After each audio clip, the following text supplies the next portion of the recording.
एक बात निवेदन करूंगा, नया मंदिर बनवाने की बड़ी महिमा है, प्राण प्रतिष्ठा की बड़ी महिमा है, लेकिन जर्जर मंदिरों का जीर्णोद्धार कराना ये उससे भी महिमा युक्त है।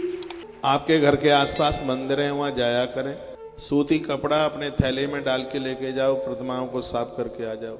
ज्यादातर ऐसे भगवान महादेव के मंदिर में वहीं जल चढ़ाएंगे, लिप लिपा किचकिचा कर देंगे, वहीं बेल पत्रियां डाल देंगे, वहीं धतूरा डाल देंगे, वहीं केले के छिलके डाल देंगे, तो उसी पर पाम बड़ा रिपटे और कभी कभी हड्डी फ्रैक्चर भी हो जाती है। तो ऐसा बिल्कुल मत कीजिए। कावड़ चढ़ाते हैं तो 100-100 शीशियां वहीं छोड़ देंगे तो लोगों के पाम फट जाते हैं, ऐसा बिल्कुल भी नहीं की। मंदिर में आप भगवान का पूजन करते हैं, वहाँ की स्वच्छता का, वहाँ की शुद्धता का भी जरूर ध्यान रखिएगा। आपके आसपास मंदिर हैं, वहाँ अखंड ज्योत नहीं जलती है, तो गली मोहल्ले की 5-7 माताएं थोड़ा थोड़ा घी इकट्ठा करके वहाँ मंदिर में अखंड ज्योत के लिए उत्सव मनाने के लिए कभी उसकी लीपा पोती करा दो, डेंट पेंट करा दो। लिंग पुराण में इन सब चीजों की बड़ी महिमा का वर्णन किया गया है। ध्वजा फट गई है, ध्वजा मनोरथ का कार्य कर दो, कुछ ऐसा करो। आरती सुबह शाम होती है तब थोड़े चले जाया करो, प्रसाद की व्यवस्था कर दिया करो, तो पुजारी का भी मन लगा रहेगा। ये दुर्भाग्य है कि आजकल मंदिरों में घंटा, वो मशीन वाले घंटे आ गए हैं, लोग तो जाते ही नहीं है बजाने के लिए। ऐसा बिल्कुल मत कीजिए। वो बड़े भाग्यशाली हैं जिनके मोहल्ले में, गली मोहल्ले में मंदिर है। जाइए, हाजिरी लगाइए, नियम लीजिए। अगल बगल वाले क्या करते हैं छोड़िए, हमें क्या करना है।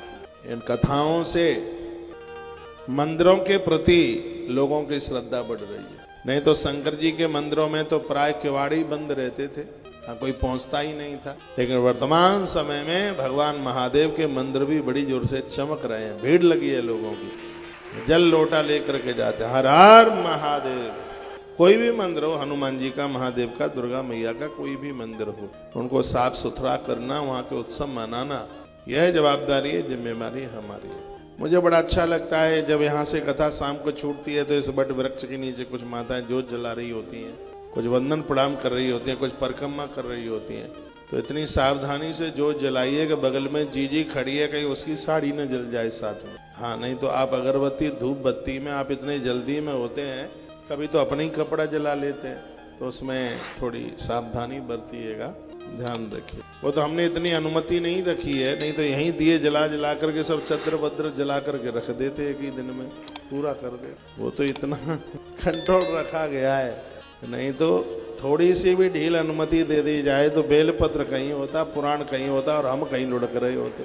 आपकी भावना में, आपकी भावुकता में ऐसा ही होता है। भगवान को प्रकट करें, थोड़ा अगल बगल वाले का भी तो ध्यान रखें, उसका भी थोड़ा ध्यान रखें। मंदिरों में ऐसा बड़ा होता है, और फिर माता अपने पर आ जाए तो मंदिर का पुजारी या 10 पुजारी आ जाए तो भी तो रोक के बता दें, दिया जलेगा तो जलेगा, फिर दिया रुकने वाला नहीं है। बगल वाला जो खड़ा है भले ही उसके गमछे में आग लग जाए, अरे दीदी की धोती भले ही जल जाए, दिया जलेगा तो जलेगा, उसको कोई रोकने वाला नहीं। ऐसा मत कीजिए, थोड़ा अगल बगल का भी ध्यान रखिए। बहुत लोग तो राधा कृष्ण के मंदिर में जाएंगे तो चरणों में ही, किसी कथावाचक ने बता दिया है कि दिया जला के चरण में ही रखना, भले ही उनकी पोशाक जल जाए पर दिया चरण में ही रखा जाएगा उनके में।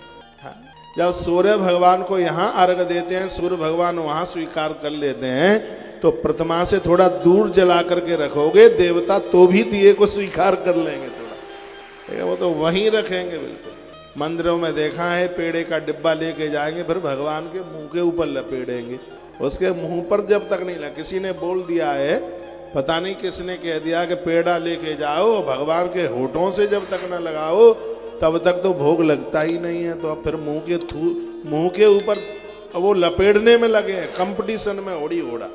अरे भगवान तो आपकी भावना के भूखे, उन्हें तो आपकी भावना चाहिए। पदार्थ तो वो सबका सब आपके लिए रहता है, वो आपकी श्रद्धा को स्वीकार कर लेते हैं, वो आपकी भावना को स्वीकार कर लेते हैं। मंदिरों में साफ सुथरा होना चाहिए। इस समय उत्सव राम जी का मनाया जा रहा है, अपने गली मोहल्ले के सब मंदिरों को चमका दो, अपनी गली को चमका दो, घर के मंदिर को भी ठीक ठाक कर लो।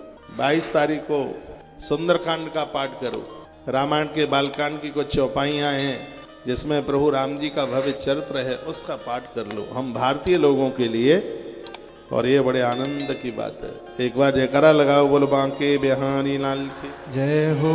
तो बालक जो दम था पूर्व के संस्कार थे। पूर्व के संस्कारों से कोई जन्म से डकैत बन जाता है और कोई जन्म से भगवान का भक्त बन जाता है। कोई बुढ़िया, कोई बूढ़ी माता पीसते पीसते सो जाए, एक एग्जाम्पल उदाहरण के तौर पर, उसे 4 किलो आटा पीसना है। आप में कुछ ऐसी माता हैं क्या जिन्होंने पहले वो चक्की चलाई हो, चकिया चलाई होगी। जब चकिया चलती थी तब बच्चों का जन्म घर में ही होता था। चकिया जब से बंद हुई है बच्चों की जन्मभूमि अस्पताल हो गया। चकिया चलती थी, पूरी बॉडी ढीली हो जाती थी, छाछ मठा निकालते थे ऐसे, पूरी इतनी एक्सरसाइज होती थी, व्यायाम होता था, किसी के घुटने में दर्द नहीं होता, सब नीचे बैठते। रोटी खाती थी माता एक बार में 8-9 फुल्का, साधारण सी बात थी। अब तो 9 दिन में 9 खा लें तो ही बहुत है।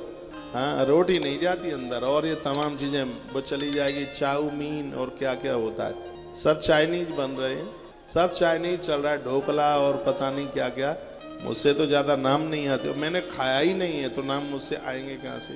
मैंने अपने जीवन में चाउमीन खाई नहीं, और मैं धन्यवाद उनका करता हूँ कि आप लोगों ने खिलाई नहीं, कभी कभी नहीं खाई। अपना देसी चीजें बड़ा आनंद देने वाली हैं।